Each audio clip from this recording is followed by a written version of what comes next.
मनमोहन सामल ओडिशा रे कौन करुछंती मोदी किंतु जानु नाहंती। दल छाड़ी आसु आसु बीजेपी को टार्गेट कले लेखाश्री खोली देले सबु गुमर।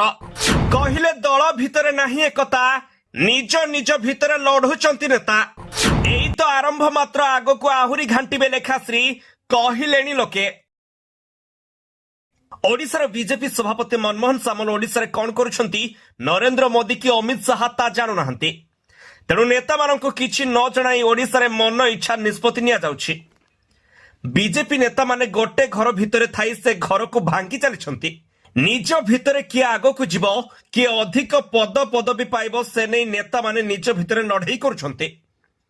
हाँ दर्शक बंधु, नगद नगद बीजेपी छाड़ी बीजेडी रे शामिल होइतबा लेखाश्री सामंत सिंहार एबे बीजेपी को टार्गेट करी एमिति किछि कहिसंती। ओडिशा रे बीजेपी आउ एक राजनीतिक दल ही रही नाही। राज्य बीजेपी रे कौन घटुछि ताहाकू केंद्र नेतृत्व को राज्य नेतृत्व जणाउ नाहंती। आउ जाने सुनी केंद्रीय नेतृत्व को अंधारे रखा जाउछि। दल भितरे एकता नहीं, निज निज भितरे लड़ाई चलीछि।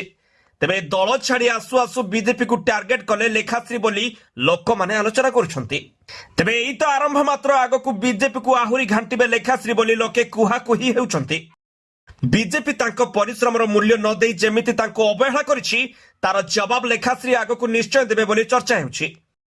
तबे अन्यपटे लेखाश्री टिकेट न पाई बीजेपी छाड़ी बीजेडी रे जोग देबा परे तांको दल बालेश्वर लोकसभा प्रार्थी करिपारे बोली चर्चा जोर धरिछि। तबे केबे तांको प्रार्थी घोषणा करा जिवो ताहा देखिबाकू बाकी रहिछि। ब्यूरो रिपोर्ट, जी7 ओडिया।